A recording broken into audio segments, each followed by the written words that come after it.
everybody. Welcome into the Casual Sports Podcast. I'm Alek, Koberna. That's Matt Morrison and Mike Wolfgang. Guys, how's it going? Finishing up another week here of the Casual Sports Podcast. Another snowy week, man. Yeah. Icy, snowy. When's the last time YSU canceled twice in the same week? No, I mean, I don't have class on Fridays anyway. I've been going there for 4 years. They've never canceled. I mean, this is crazy at this point. I mean, yesterday, I think we could have made it most of the day. I mean, maybe some of the afternoon classes would have been, but not today, though. Not today. No, roads are looking pretty terrible, at least from where I'm sitting. Yeah. I mean, I'm looking out my window. They're just bad. I mean, Girard roads always suck, but that's the worst this time of year. Yeah. Well, Matt, I believe you have a game to talk about here for tonight, don't you? Yeah, I got a couple of games. I just got thrown into it. I didn't know I was going to have a game today, but I have a game. I got to go to Wyndham, going to catch a ride on the Badger bus. Thanks for them for giving me a ride so I don't have to drive to Wyndham, which is very nice because, I mean, the roads are bad. But, I got a doubleheader. I got the girls versus Wyndham, and then I got the boys versus Wyndham. So it should be a pretty good game. The last game I called that the boys played against Wyndham came down to the last second. Badger won by 1 point, and it was just a phenomenal game. So hopefully we'll see another one like that again. So it should be a pretty good game. Both teams are about 500, boys and girls. They're sitting around that 500 mark. So they're looking to get above that. All right. Well, I mean, should be a good one. You got probably one of the only games on tonight. Yeah, that's why they wanted me to get out there. Yeah, by any means possible, because you go onto the website right now for YSN. They still don't have any live games scheduled for tonight with all the cancelizations, and they can't even update this site until probably 6 o'clock or 5 o'clock, right around when these games are scheduled to start, because of how late the cancelizations are coming in. So, congrats, man! You're going to be one of the only ones on. All eyes on you tonight. Yep. Yeah, that's scary. Well, I mean, kind of nervous. Everybody's scary. Something, that's for sure. Oh man. But how about we go ahead and get into what's going on in the NFL this weekend? Obviously, no real football games. We got the Pro Bowl, though. Pro Bowl weekend, always, fun. They do all the other events and stuff, and between the AFC and the NFC. And, it's looked pretty fun in the past few years. What do you guys think of all the events and stuff they do? I like all the new, every year it looks like it's something different, which I like. Yeah, how about our boy last night, Micah Parsons? Beating out Tyreek Hill. Yeah. Baller. Tyreek Hill didn't try, okay? No, but he beat out Nick Chubb, though. I know. Nick Chubb was trying. Nick Chubb was right there. Yeah, I saw the tweet, and they were like, oh, he beat out Tyreek Hill. I was like, there's no way. And then I watched the replay, and he was just jogging. Tyreek Hill just played last week. Yeah, he didn't wasn't care. Going 100%. But I saw that. I didn't watch anything, but I just saw on Twitter and stuff. I saw that one. I saw Mac Jones in that passing thing they had. He had to hit targets in the end zone. I saw Russell Wilson. That was Ron Diggs jump through a table. Yeah. I saw a little bit of dodgeball stuff. Yeah, I saw. Yeah, how about the way Justin Jefferson walked that one off, man? Yeah, and then Trayvon Diggs got his brother with out. Russell Wilson. Sweet. Yeah. That was cool. Cool stuff. Yeah, I mean, I definitely always love seeing it. I mean, this is one of those things you kind of just go back on YouTube and watch after it's all over, and you just kind of get to sit back and just see some of the greatest talents that we have on the planet playing football and just showing off skills. I mean, I think it's one of the most exciting things to watch outside of the regular football games. Yeah, I love the dodgeball stuff because, I mean, that was awesome. Maybe think about when I used to play in high school and junior high and gym stuff. It was awesome. It's just childish stuff. That's what I like. It's always amazing. You see just the wide receivers, just one hand and palming everything. I mean, it was Jarvis Landry a few years ago, just clutch things for the AFC. For first season he came to the Browns, but it's always fun to see the conferences going against each other and stuff. Yeah, it's fun stuff. I normally haven't watched it in the last couple of years because it's not really even fun, but I just don't remember to watch it. It's not entertaining. But I like all the new stuff they're doing. They're trying different things. Yeah, and I mean, obviously NHL, they're putting more stuff into their All-Star game this weekend. Pro Bowl's out and stuff. And the NBA, obviously, they're doing some new stuff here this year as well. And before we get any further, actually, into the NFL, I have to mention the Olympics have started. The 2022 Winter Olympics have officially started underway. The Olympic ceremony, I believe, was last night going into this morning. I watched it. Oh, did you really? What time was it even on? Late, 7:38. It was on late. Okay. It may have even been pre-recorded to show. at that point, because much like when we were just at the last Olympics in 2021, Tokyo Olympics, I mean, every event's pretty much happening at 2, 3 a.m. for us. So we're pretty much getting the recap of what's going on in pre-recorded games being broadcast. So it'll be a little interesting to cover here, but we'll talk more Olympics as they get more and more into some of the championship events, and we'll keep track of the gold medal tallies as well. Yeah. The hockey, I'm really into the hockey.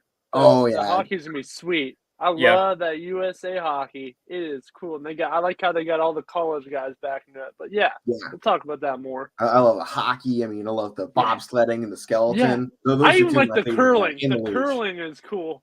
I've never been able to get that last time. It's just cool. It's just different. I didn't even know that was the last time they had it. Like that's the sport you could all right. You could. What I'm gonna watch this year? A couple with it. I'm gonna watch skiing this year because I actually skied one time a couple weeks ago and it was fun. So now I'm kind of into skiing. So I'm like, check that one out. Skiing is cool. These people go like 80 miles an hour down hills. It's ridiculous. Yeah, they do. It can get pretty lethal too if you ever hit something as well. They hit those flags and it's just like, oh, that's some wimpy flag, and then they just come out with the biggest bruise coming all the way across their body. Yeah.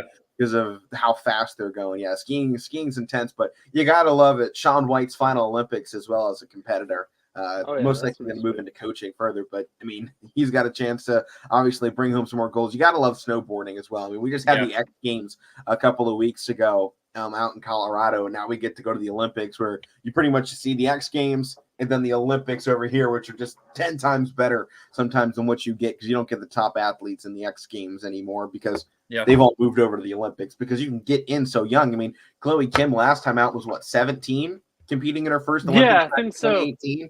So now she'll be 21 and can probably actually go celebrate maybe a little bit if she wins something.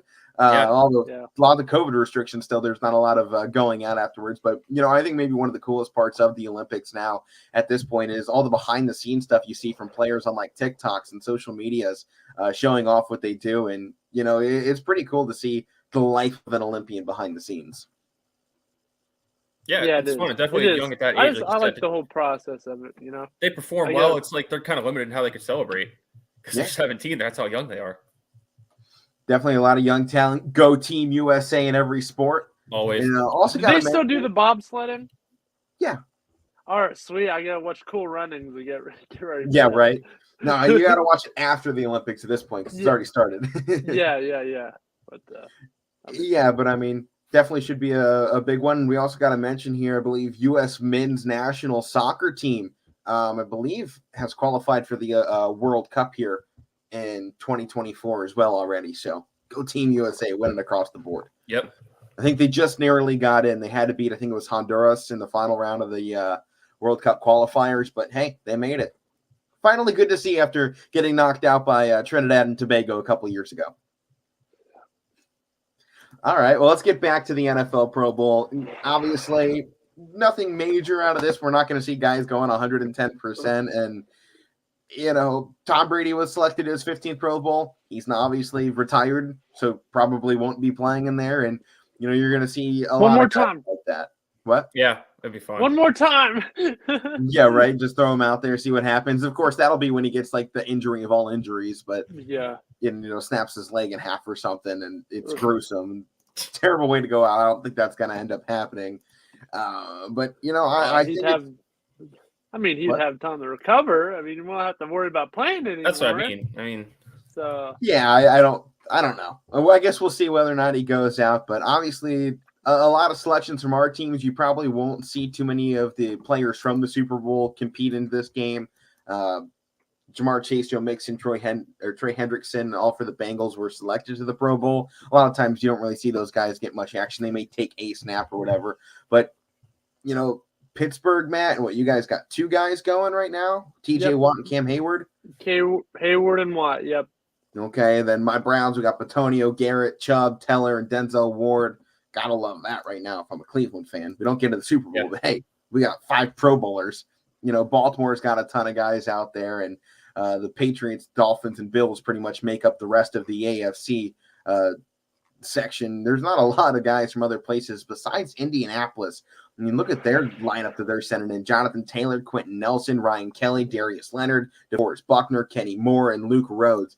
Could you imagine if they had performed well all season long, what this Colts team could have done? When they brought Carson Wentz in early in the season, when he was trying to get that flow, they were kind of slipping around. Then Jonathan Taylor put his foot in the ground and started carrying the team and allowed Carson Wentz to kind of play more freely. Could you imagine if they had been playing that way all season long from the start and where they could be right now? I mean, they'd probably still be sitting on the bench because I don't know if they would have made a Super Bowl. This would have been a serious team going into the playoffs. When you look at what they are producing out there, with 7 Pro Bowlers. Yeah, I mean, they have a team. Honestly, Carson Wentz didn't do too bad, but I don't think he's the main guy going forward there. I think they need to possibly draft a guy, honestly. Yeah, I mean, I definitely think maybe I don't know about drafting. I mean, I think we got a nice quarterback class maybe working around in free agency that a team like Indy, they've always been kind of a mid-range hot spot for some big names. Obviously, they drafted Peyton and he worked there for a while, but I feel like they're definitely a squad that can attract some free agency, especially with sending 7 Pro Bowlers and one of them isn't your quarterback. To the Pro Bowl. I think all that talent, especially now going here into the Pro Bowl, where kind of everybody gets to see you one-on-one against some really great players all the time. I think this maybe opens some eyes for some guys. And, as much as I don't like him, Jimmy Garoppolo is definitely a guy they could probably look at and try and create some interest. Because, I mean, he's going to be one of the bigger free agents out there. I mean, Aaron Rodgers could be a potential target. I mean, as much as, I don't know how much that'll happen because I'm guessing he wants to go somewhere sunnier or whatever. I don't know. There's been some Denver talk. Target, potentially, especially because he would flip divisions, wouldn't have to take on the Packers as much afterwards. I think Indy could be a good spot for him. I still say he stays in Green Bay, but that's... Yeah, probably. If they can get him out of there. Yeah, you're right. I know what you're saying. Too, that he would go to Denver, but... You know what? All this talk about Denver, it's confusing the hell out of me. I don't know who would want to go play for Denver. There's all this talk. Peyton Manning did. Yeah, Peyton Manning did, but they had good players. They just traded away their best guy earlier in the season in Von Miller. They had no people selected to the Pro Bowl. They had 3 players selected as first alternates, and Justin Simmons, Pat Surtain, and Garrett Bowles. But yeah, what does this team have that anybody actually wants to go to? All this talk every year is all about Denver. They haven't been relevant since 2015 when Peyton Manning retired. They have been the laughingstock of the league, even more than the Lions and the Browns have, because they have all the money. They have all the history. They have, good, mostly good front office. And they've put together John Elway's a joke. Okay teams. And yeah, Elway is becoming an embarrassment at this point on what he needs to be fired. But all this talk every season, they always are, everyone's going, oh, Denver's going to get this. Denver's going to get that. It's like the New York Knicks of football. Yeah, and Alek, every year to get everybody and get nothing and continue to suck. And every year you hear, oh, they're just a quarterback away, which is true, but they just can't find one. Because if they had a decent quarterback, they should have drafted Mac Jones. They should have drafted Mac Jones, and they skipped on him. Yeah, they should have done this. They should have done that. They should have done whatever. They should have done something else. They should have done a lot of things over the last 7-8 years. They haven't. They haven't. They don't want to. They keep bringing in guys like Drew Lock and telling him, you're the guy. You can tell these guys coming out of college are not the guy. There are certain things you see out of what a professional quarterback will be in the NFL and what they can do from college to the NFL. A guy like Drew Lock wasn't one of them. And they keep taking jumps on the same exact style of quarterback. And what were we yelling about here on the show yesterday? If you don't change, if you don't adapt, you don't win. And that's what's happened with Denver. They found John Elway. What, 40 years ago? And they've used the same style of quarterback the last 40 years. Yeah, they got some wins out of it. But you can see the NFL is a changing landscape. If you stay stagnant, yeah, you might grab one here and there, but you're not going to be a successful team. And fans aren't going to like you. You're going to, struggle at a lot of times until you draft the right people. And when we talk about Denver, it's supposed to be a high market team in terms of what they've always done, how much they have invested into this team. Now, this isn't supposed to be a team we're talking about on the same level as the Jaguars, the Lions, and instead they're the laughing stock of the AFC West. Maybe just the AFC. They're just a laughing stock. Period. AFC though, you still got Jacksonville and teams like that. They're not that The bad. Jets. What about the Jets? Yeah. I put them on the same level. I don't see anything promising out of this team. They have good play. I think every now and then they bring in a good player and they play good for a season or two, and then they don't. I mean, you saw it out of half their tight ends they bring in. They've had some great tight ends over the last few years. They all seem to fall apart after a couple of seasons. There's something wrong fundamentally with the way that Denver is operating their organization, because they are a system that should be better than what they are, but they're not. Yeah. What you got, Matt? Jacksonville, though, I think they made a good step forward. Though, Yeah, I agree Doug with that. Peterson. I like that hire. It's about time he gets back into the game. He led a team to a Super Bowl victory. I don't even think that was entirely his fault. Well, why don't we go ahead and make predictions here on the Pro Bowl before we get any further into this discussion? This is technically what we were talking about. Not a lot of really to preview to go into it. No, we can talk whatever we want. Right, and I'm taking the AFC. It's what all our teams are in, and yeah, I like NFC, baby. No, we're going NFC, Mike. Yeah, Cowboys and NFC. AFC. Yeah, Matt. You and I got to rock the AFC side of things here. I got to represent my boys. They got the only time any fans from the AFC North can agree on anything. I think they got 4 or 5 guys in. Something Dallas, like that. Parsons, Lamb, Diggs. I forget the other one or other two. Yeah, I got it. I can't. I just saw him yesterday too. Cooper yeah, Rush, Parsons, Lamb, Diggs. Smith, Tyron Smith, Zach Martin, Micah Parsons, Trevon Diggs, and Brian Anger. That's right. Oh, they got the kicker in too. The punter. You got the Pro Bowl punter. Yeah. Yep. What an accomplishment. You know what? Forget the playoffs. We got the Pro Bowl punter. Yeah, forget the playoffs. Yeah. Who needs to win in the first round of the playoffs? Yeah. All right. Well, we actually got a decent bit to go on to here on the show. So let's go ahead and jump out of the NFL. We can go back to it at a different point in the offseason, talk about all the coaching changes and whatnot. Let's talk some college basketball for the weekend. Fastest we've ever gone through the NFL on a Friday, only 20 minutes in. Yeah. But first game here and in college basketball on Fox, the noon game to start us off. The UConn Huskies at 15-5 taking on Mike's Villanova Wildcats at 16-6. Both teams 3 losses in conference, 3 more wins though for Villanova. They've played a couple more times. Both teams coming off losses, a 10-point loss last time out for Marquette and a 4-point loss out last time against Creighton for UConn. Both teams, I mean, this is a very even matchup when you look at the two of them. I think I like UConn a little bit better. I like the way they've been playing recently, and Villanova had the troubles of having to play Marquette twice in their last 5, that's for sure.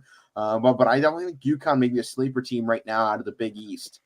To make a late run into the Big East championship tournament, because you look at where they sit now, they're 4th, they're behind Marquette, they're behind Villanova, and obviously Providence is balling out. I'm loving the Friars right now. They're playing great basketball. Yeah. Oh, yeah. But I definitely think this is the team you got to start watching out for. UConn girls, they've always made some big runs. They've always been one of the best teams. UConn boys, in the last few years, they've been slipping around, not being consistent. I think this is one of their best teams they've had out in quite a while. And obviously being led by RJ Cole does not hurt that. I mean, they're getting that senior producing 16 points per game. And I definitely think he's going to be a huge boost come postseason for this team. I mean, he's always been a guy that has scored a lot of points. This is actually his second worst season. He played bad last year, only got 12.2, but his 2 seasons prior, he was averaging 20-plus points per game. This is a guy you really have to watch out for UConn to make that big step into the finish out the season, and also play big in these big important games, because we know he can, because he's shown us in the past few years he is capable of doing that. I mean, going after a sophomore season, he probably could have been a first-round pick in the NBA draft. He elected to come back and finish things off at UConn, and I think it probably hurt his stock a lot, but I definitely think RJ Cole is going to be a big boost to whoever wants to take him in the NBA draft when he finally decides to go. Mike, I know you love Villanova. I know you're probably going to pick him here. I like UConn in this game. Offense is just a little bit better. Defense slightly worse. They shoot field goal percentage exactly the same. Rebounding, though, does err on the side of UConn. So does assist. So does steals, or so does blocks. And steals are just barely in favor of UConn. I really like what they're doing, and I like the Huskies, so I'm going to go UConn in this game, Mike. Yeah, go. You're allowed, but with UConn, I also like what they're doing too. They had an Auburn win earlier in the year, double OT before Auburn really took off. They've had all their losses are close losses too. Like they're all within like 3 or 5 points. So I mean that one's even looking better now with Auburn climbing up the ranks, and they have some other good wins, some other losses you can get over with. I mean, but like you said, I'm picking Villanova. I keep rolling with them, and I think they're starting to play better. I know they had that loss Wednesday night against Marquette. Matt, we expect them to bounce back from that other one, but they didn't. So that kind of hurt. But if they want to bounce back from a loss like that, isn't it great though that UConn is the only team that's beat Auburn on the season? I know. I mean, it took overtime to do it. It was a double overtime game, but they still did it. They're the only ones that can claim that. So there's something special about this UConn team that I don't think anyone's gotten to see. I mean, they're 17th in the ranking, so obviously people are starting to pay attention, but I think they got something brewing. Yeah, I'm gonna go UConn here too. They're a sneaky team, just like Marquette. Look what Marquette did not only once but twice to Villanova, and UConn is a sneaky team just like Marquette, and that's actually who they play next. That's gonna be an interesting game right there. But I like their team. They're well rounded. They have a couple nail biting losses that they just don't like that taste in their mouth. I mean, I think they're gonna come out and have a good game against Villanova and get the victory. It's gonna be a close game. It's going to be between 3 and 5 points, I bet. Well, Matt, you haven't been wrong since Monday when you picked Notre Dame and Colorado State to pull off wins. So you've been on quite a hot streak. I haven't been wrong this week either. So we're both taking UConn, so maybe Mike flips the cards on us this time. Hopefully. I'm always wrong, so. Well, I guess we'll find out. I mean, Nova is the favorite. They've been given an 80% chance to win this game. There's a very strong. It might be too much. They were favored to win. They were favored by a lot to win the Marquette game too. Not this much though. Yeah, I don't put a lot of faith into that ESPN BPI predictor percentage. Matt, you guys know I picked up sports betting this year. Do not pay attention to that at all. Money. Do not pay attention. I win occasionally. That's part of betting. You're gonna lose. You're gonna lose way more than you win. That's just part of it. But that's why you got hit. But yeah, don't pay attention to that stuff. I'm just picking who I think is going to win. They lose, they lose. What are you going to do? Lose money. Yeah, well, find your algorithm, find out what works. There's not money on the line for this, Matt, so it doesn't matter. I know. All right. All right, next game here for us, Big Ten action. I'm really interested to see what this game turns out, as it's the number one team, the Big Ten, the Illinois Fighting Illini, on the road in Bloomington, Indiana, to take on the Hoosiers. Kofi Cockburn averaging 22 points per game on this season, pulling down a dozen rebounds per game. I mean, this dude is a straight-up baller, if you could say so. I mean, we saw what he was last year with Ayo Dosunmu as the number one guy, and Cockburn was the number two. Yeah. Cockburn this year, man, he's turned into number one, and I think he might even have a bigger upside, as you guys are laughing about the name Cockburn. I think this guy has a bigger upside than Dosunmu does. I think this is a potential huge superstar pick forever takes him in the NBA. And I know the last few years we've seen the Big Ten recruits kind of slip down into the lower 20s. I think he's one of those late round picks that is going to be huge for whatever team takes him. I must have missed something. Yeah, he's going to be pretty good there. Mike, how about we just talk here? Did I miss something? You started cracking up. He laughs because he's childish. Listen, I was holding it in, and then you calling it out. Okay, I kept it under let's not mention why. Let's not talk about it. He's a good player. Doesn't matter what his name is. Look, we got a lot of interesting names in sports these days. I know. You guys see them when you call games. You guys see them all. Oh yeah, I know. Alek, you know. I've had some bad ones. I know you have. I've definitely had to make a few adjustments on how to pronounce certain things so that it doesn't come out bad. Because there are definitely a few names around. If you just say, I mean, hey, what it looks like, it's not right. There are certain times you have to go up to somebody, a parent or a coach or whatever, and go, "How do you pronounce this name?" Because I cannot afford to get it wrong. Yeah. So but he's a great player. He's contributed to this team a lot. I mean, they had that legendary picture of him in the trying to redo the Kobe picture. That was pretty cool. But I mean, it should be a pretty interesting game. Illinois and Indiana. I mean, Indiana's a hard-boiled team. They like to upset teams, so they might do it here. I don't know. Yeah, I mean, I really like Illinois coming into this one. I mean, the last 3 games against Wisconsin, Michigan State, and Northwestern. I mean, 3 tight, or 2 of the first 2 were tight, coming off back-to-back losses against Maryland and Purdue. One of those was double overtime. I think they came out flat against Maryland, a little tired in that one. They showed back out though against Wisconsin. I think that's the game you have to look at. 80-67, 13-point win. Indiana, obviously a good stretch for them, beating Purdue. But I think you have to look at the rest of that schedule in the last 5. They lost to Michigan. They beat Penn State. They beat Maryland, and they beat Nebraska. Not exactly the cream of the crop right now when you're talking, Big Ten play. Nebraska is the worst. Penn State is 5th worst, and Maryland is the 4th worst in the Big Ten. It's not a great stretch to go up against. Michigan finally slowly climbing back up those rankings, though. They're back inside.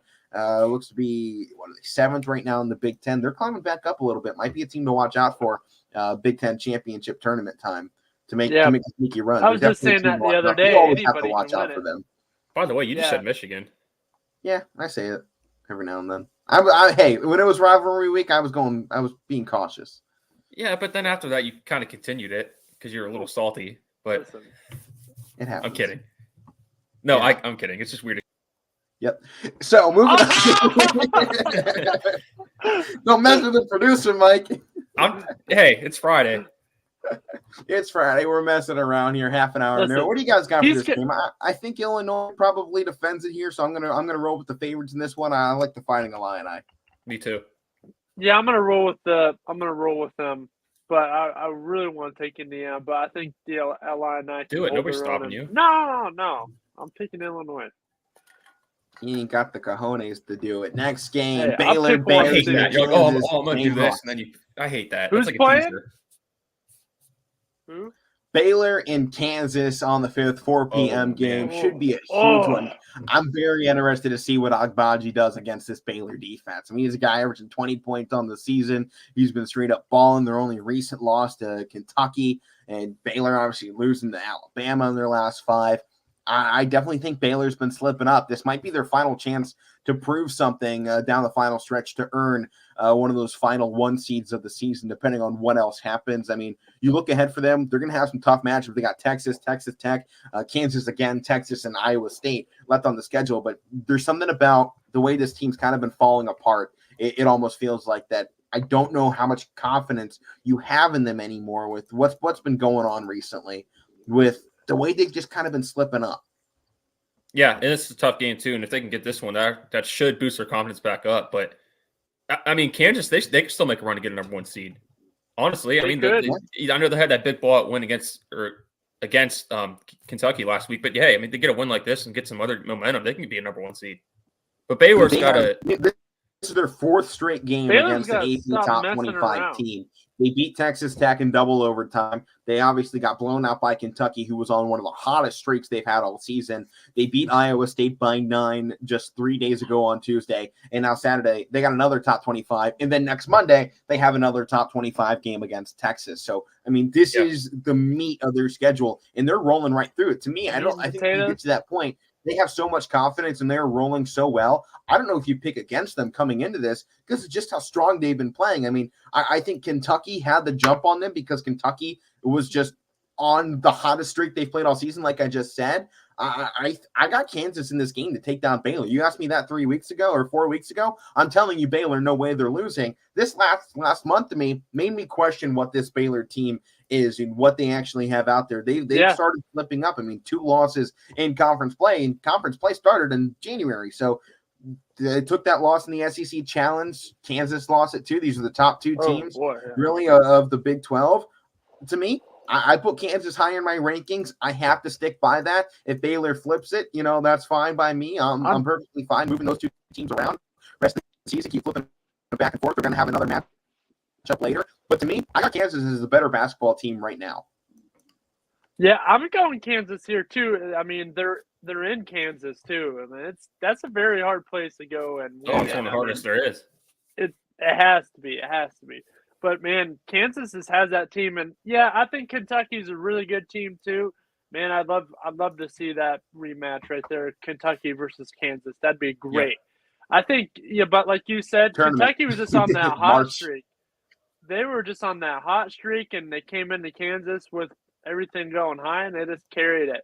Any other day, though, I think Kansas could really take it to them. And I think they're going to do the same thing here to Baylor. Yeah, I mean, you've almost actually seen Kentucky slow down a little bit. I mean, they were on, 80-plus points. I mean, they put up 107 against the ranked Tennessee. They obviously lost to Auburn in there, but then they go up against Kansas, and after coming off the Mississippi State game, their offense is up there in a rhythm. They're almost around 80 points per game right now in just these last few. And with, an easier schedule coming up, I think those numbers are staying high for Kentucky right now. Yeah. Oh, yeah. Mike, who are you taking this one, Kansas or Baylor?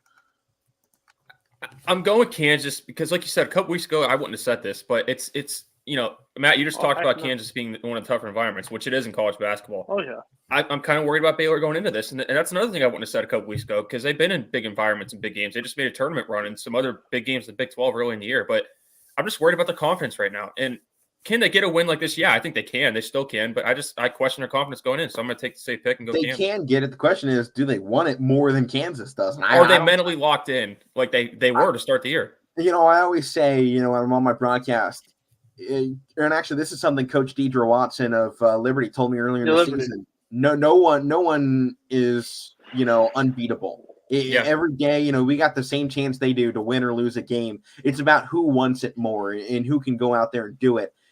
To me, Baylor doesn't seem like they want it as much anymore. Kansas, I think they're going to come in here and show the world they want this game. Baylor's defense was great early in the season. They're not now. They have started to struggle in their last few games. To me, Kansas, they want it more, man. And Baylor's not indestructible. They've showed that, and I think it broke their confidence when that winning streak broke for them. So that's my thought on it. Yeah, and also, how are you going to pick somebody to win a game when their number one scorer's last name is Cryer? She's crying. Yeah. Cry me a river. yeah. That's actually kind of funny. Yeah. But, Kansas, their last big home game, they lost by a big margin, too. So that's another reason why I kind of expect them to bounce back and get a win like this. The energy's got to be back. Yeah. It's got to be.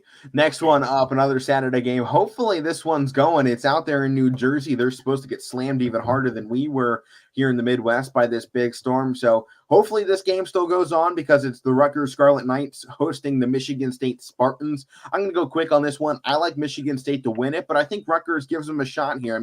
They've had a lot of close games recently, some nail biters for them that they haven't been able to pull off. A couple they have against Nebraska and Iowa, but they've slimly lost out to Minnesota, slim loss in overtime to Northwestern. I know these are toward the bottom, but I think it shows you the fight that this Rutgers team has. And they got a great guy leading the charge. Ron Harper Jr., 16 points per game right now. He's a senior. I think he's probably a second-round pick that makes an impact towards the G League. I don't know how much time he'll see in the upper levels of the NBA, but I think eventually this guy can make a nice bench player, role player for a certain team out there in the NBA. And he's definitely shown some potential with this Rutgers team, really being that main scorer for them, because I don't feel like they have a lot there. It's definitely not the best year that they have had. But I like Michigan State to win this.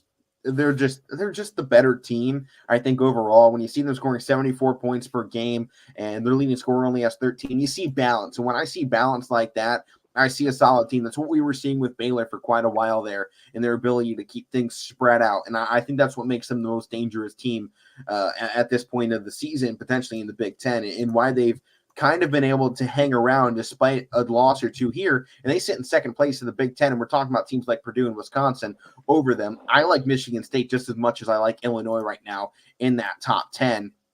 And to me, I think moving forward next week, if you see Michigan State and Illinois both win, obviously will depend on what happens with Purdue, but I like these two teams better than I like Purdue, Wisconsin, and even my Ohio State team to be in that top 10.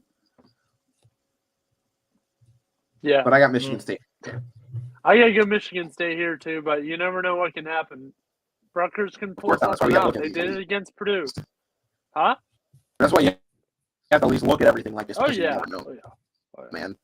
You never know. Mike, you going with? Pick it. Should I pick an upset? Yeah. No, I don't think there's a reason to. I'm going Michigan State. I don't know if there's a reason to in this one. I don't think this is the game you roll the upset on. Maybe this one, though. USC, the Trojans going up in Arizona against the Wildcats, another top 25 matchup. And you've seen the Trojans kind of get back on their high horse. I mean, they still lost to Stanford, but it was a 3-point loss a week ago. I know they've been losing a little bit more frequently, 3 losses in the month of January, but definitely a team that can pull the upset here against the Wildcats, who got back against UCLA 76-66. To me, those teams next week in the polls, so long as they both continue to win until we release them again, those two will be right next to one another. And you can probably flip a coin on who you think the better team is, because the home team won at both games. So I think they need a neutral site to decide the grudge match, and maybe that'll be a March Madness game. Maybe it'll be a Pac-12 championship game. I definitely think that UCLA-Arizona matchup round 2 will be great, but USC is definitely they're the third team right now in the Pac-12. If anybody else is going to challenge those two, it's USC, led by Isaiah Mobley. He's their leading rebounder, point scorer, and assister. Arizona has been given a big margin of victory to win this game, but I think USC sticks around. Yeah, they're gonna stick around. I mean, they were up there for a while. They were up in that top 5 even. They've lost a couple games. I just think they got brought down to reality a little bit. And, they've only lost 3 games. Keep that in mind. What's that? They're still just 19-3. Yeah, they've only lost 3 games. So it's like Arizona is at 2 games. I mean, one more, and then they're the same thing.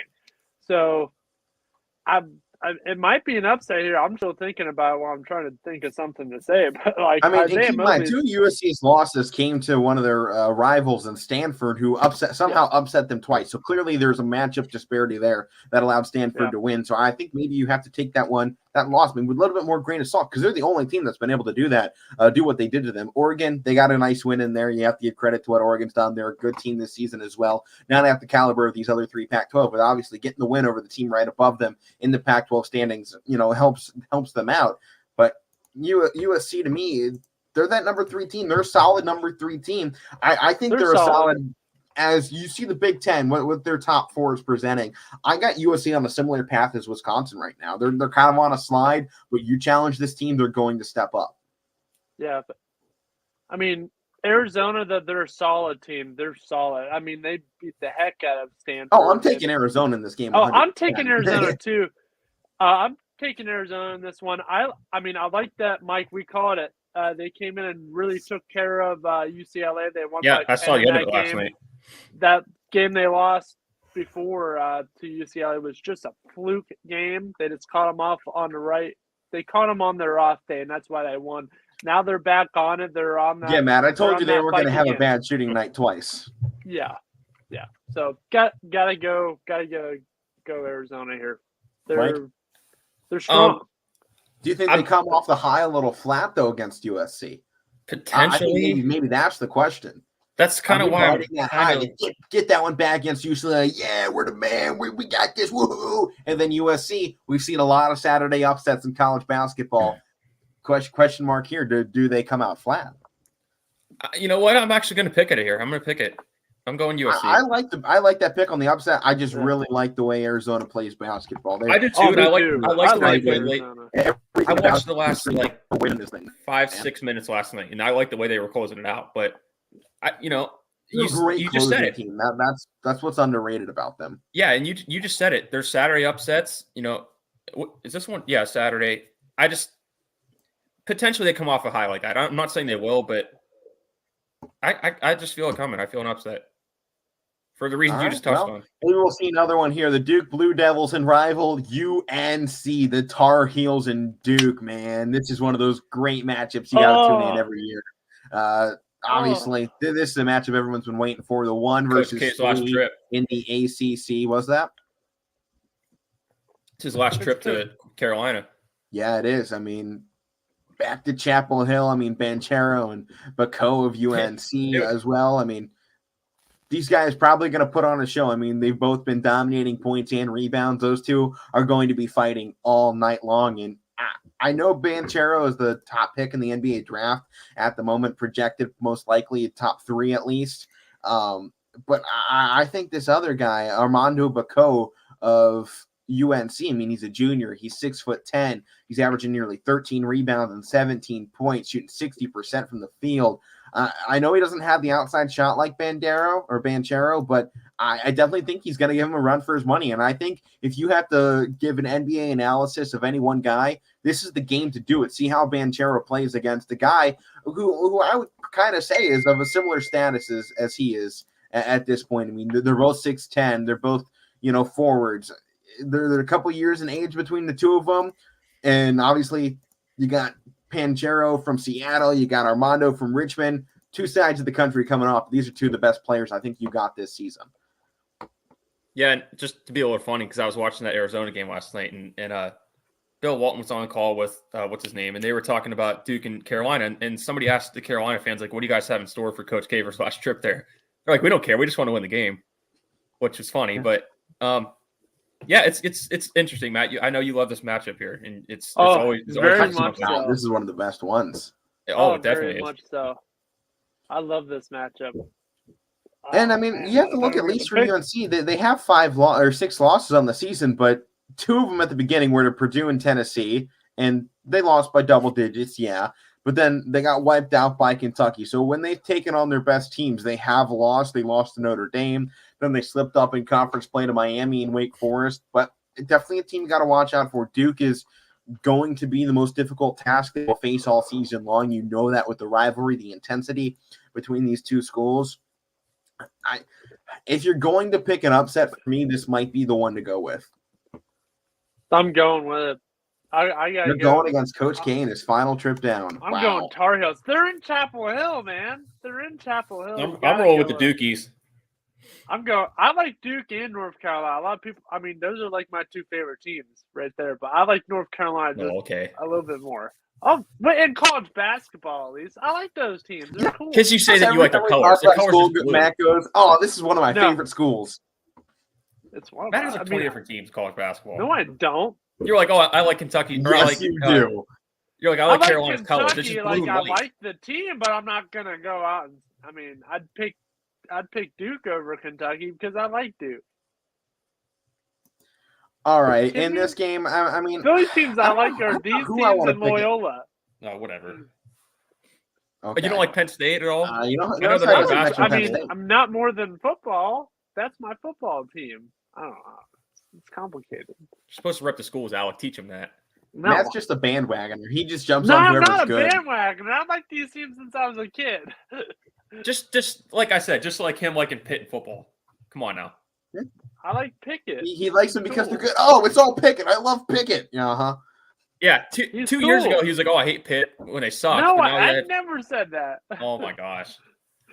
All right, in this game, you know what? I think I'm going to take Coach K in his last visit to Chapel Hill. I mean, there's something about the season, the way they're playing. I think Banchero plays a little better than Bacot, and I think without Bacot, UNC falls apart. So I got Banchero and the Blue Devils. Yep. One more game here to go into. Houston Cougars and the Cincinnati Bearcats in American Conference play. Cincinnati, the 3rd place right now in the American, and obviously the city's riding a big high with their team in the Super Bowl next Sunday. They got the shot this Sunday to pull off a huge upset against the team from down south. So I think maybe you see a little bit of fun coming out of the Cincinnati team. I think they come out a little bit different coming out of it. I don't think they pull the win. I definitely got the Cougars to go to 12 straight wins with this one.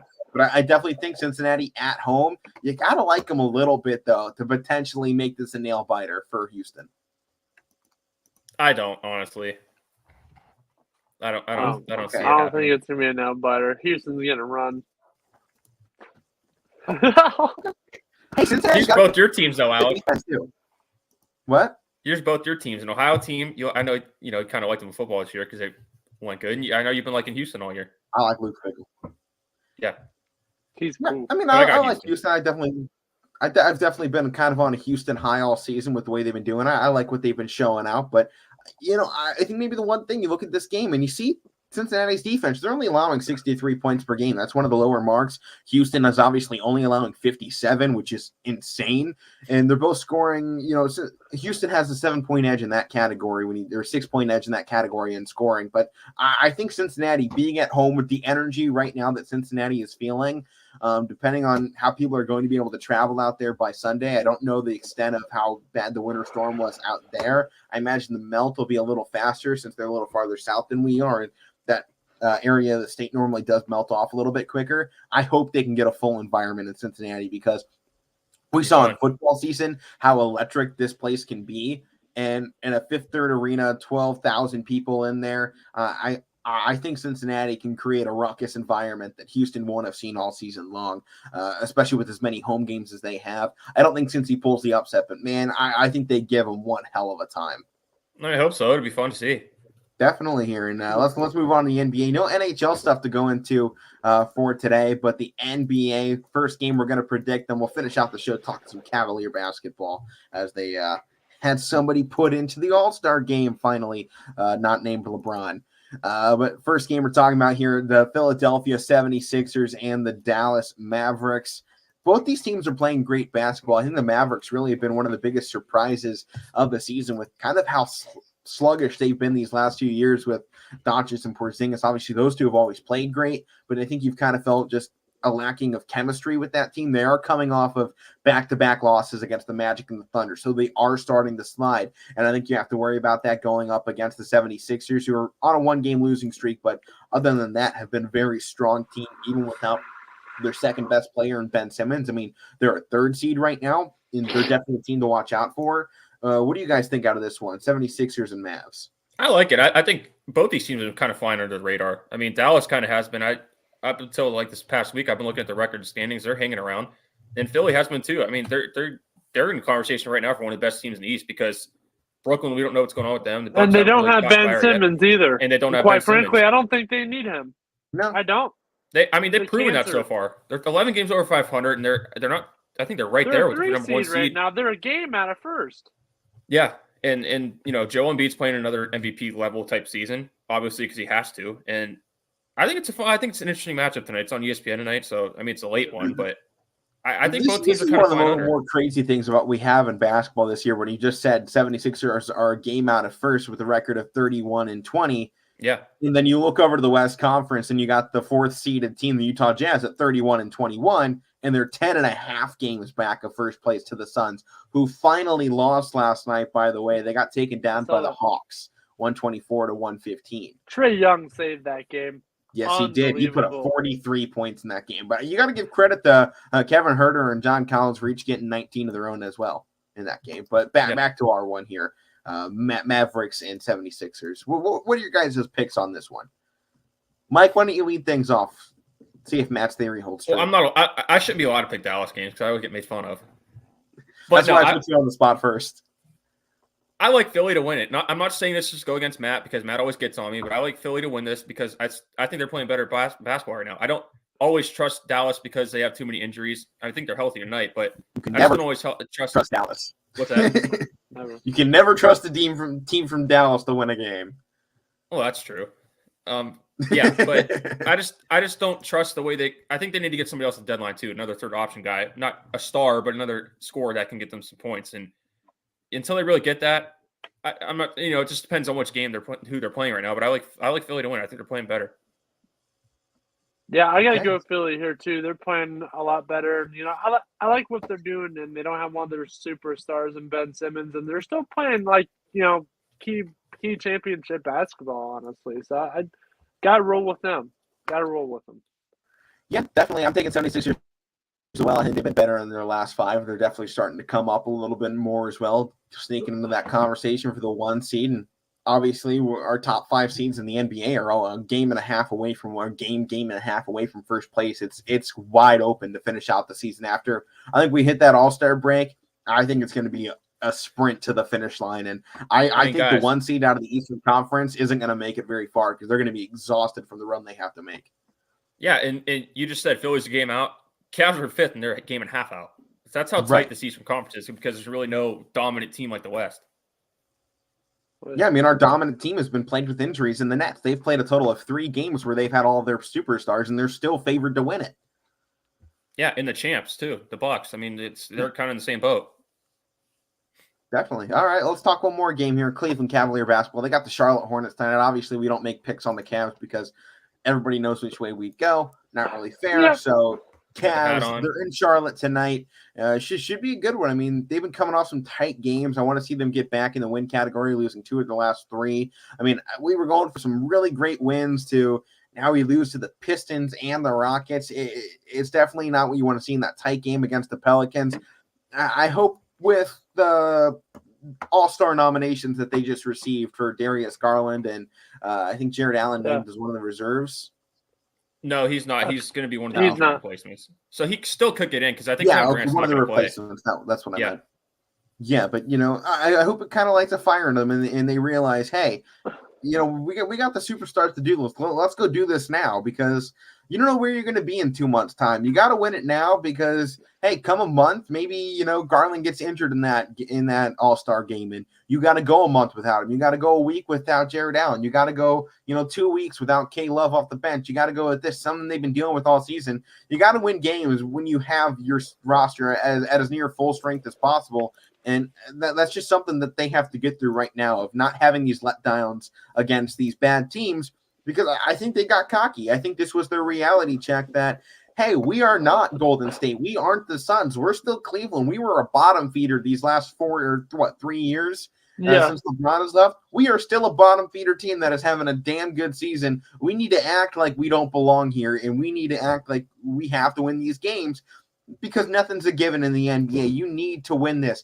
Get home court advantage come playoffs and do something with it because you got a city that's about to ride or die with you for the rest of this season. And you got the All-Star game coming to your hometown. You got to be that team going into the All-Star break that people are talking about because you're going to be the buzz in the city. All these other superstars are coming to your city, and all they're going to hear about is, oh, that's not, oh, cool, it's Giannis. But hey, Cavs are in first place, baby. We're the best team in the Eastern Conference. That is what needs to be talked about going into the All-Star break. So all these other superstars come into Cleveland, and they hear Cleveland as the talk of the town in their own city because it's embarrassing, to have superstars coming and all the highlight is on them when it really should be on the city of Cleveland itself. These players are representing more than themselves. That's not something you have in every city. Cleveland athletes represent their city because the fan base here is so diehard. You can't disappoint them because you let this city down. You saw when LeBron was here, revenue for businesses and sales was through the roof. I mean, Cleveland was at its highest when LeBron was here, and that's an undeniable fact that you can fact check everywhere. Cleveland, when they are good at sports and when they have people or games that people want to see, the city is at its best, and that's what they need to be this season. They need to finish this thing out, at least until the All-Star break, to put some buzz in the air, create some life for that All-Star game, and create this aroma of Cavalier basketball when all these other stars come in here, that all they hear is people talking about Cleveland and not how great they are. And they're going to, because I know the last 2 games have been letdowns. Even that win against Pelicans was kind of a bummer, even though they won it. But Darius has been out. That certainly hasn't helped, and they've had a lot of injuries. So when Darius goes down, they don't really have that next score. And I think that's what they need to address and what they want to address from what I've read at the deadline. But Alek, with Jared Allen, obviously it sucks not getting him in, but he still could be a reserve and end up getting on the roster. But maybe it could be, like you said, a blessing in disguise because it'll actually show like, hey, I should have been an All-Star, but I wasn't picked.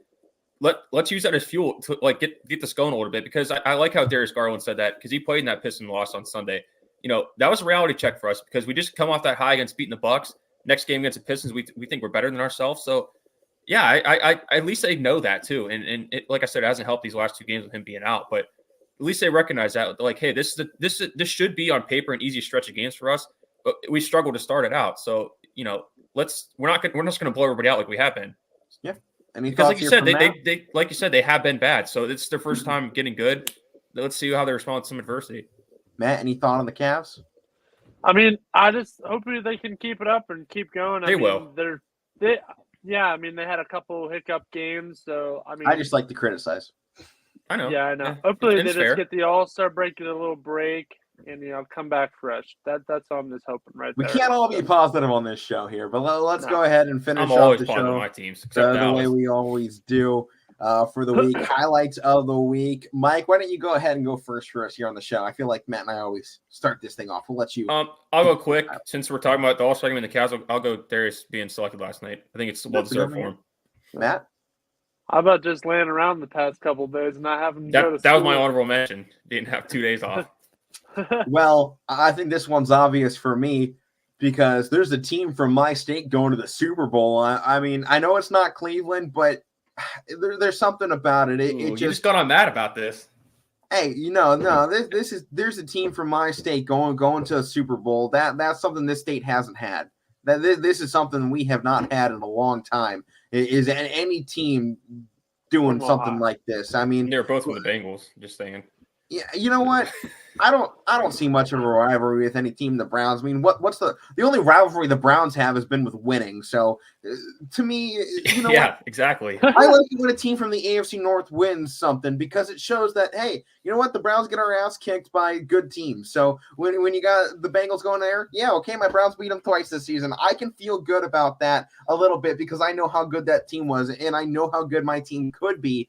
But I gotta say, the Cincinnati Bengals going to the Super Bowl, Ohio, this is a weird state to be in sometimes. You're seeing that all the time when it comes to sports. There's something about having a pro football team from Ohio in a Super Bowl or just in a championship game. There's something about it. It's just different. It's just different than I think it is in really other places around the nation. I know, Matt and Mike, it would be cool if one of your teams in there. I mean, if we had a Steelers Cowboys Super Bowl, that would be awesome. Yeah. But, it's not happening in the next probably 4 or 5 years. There's something about it that I have to get so excited to see I am too. in the Super Bowl. And I'm not going for the Bengals. Have the Super Bowl in our own state. Screw LA, screw those teams out there in California. They don't need it. I want it here in Ohio. This is a team, man. This ain't a collaboration of superstars and TikTokers and social media crackheads. This is a freaking team that practices outside because they don't have an indoor facility because they got really bad upper management. They have no offensive line. They got a couple of boys from in the state. I mean, Joe Burrow's from down the freaking road, basically. It's awesome to see. This is a team with an Ohio-bred quarterback, an Ohio team in the Super Bowl. There's something about that right there that is just icing on the cake of this. And I think a lot of people around the country are going for the Bengals just for that reason. Because LA doesn't need all this stuff. They have everything. They don't. I'm really kind of mad. I don't like him anymore. You know what? I was fine with him last week. Some of the stuff that's come out in this last week or so pissed me off. I don't like him. Screw LA. I don't want him to win this thing. I want him to get blanked 55-0 in that Super Bowl. I want the Bengals to just slaughter them. We'll see. And screw Pac-Man. You know what tigers eat for lunch? Rams. I'll see you next week too. All right, those are the highlights. Matt, this week's Meathead of the Week. All right, so I was gonna go with Michigan and Jim Harbaugh here. I mean, he Good choice. He gave Michigan their greatest season in a while. Okay, they beat Ohio State, and he was willing to pick up and leave just like that. They spent 9 hours with the Vikings, and on National Signing Day too. Keep that in mind. Yeah, they didn't give him an offer, and he's like, "Oh, okay, I'll go back to Michigan. I have it all good there." Like, I don't think so. I'm like, "Are you serious? You're just using them as a stepping stone now." That's what it seems like now. Like, you give them their best season ever. All right, we'll try and make it. I gave them their best season ever. Let's try and get a good resume to the NFL now. I beat Ohio State. People are going to hire me now? No. You just got rejected. Going back to high school for Harbaugh, hopefully. But that's what we're doing here for the Casual Sports Podcast. I'm Alek, Brennan, Matt Morrison, Mike Wolfgang. Power Hour coming up next. Good weekend. Here on YSNlive.com. We'll see you next week.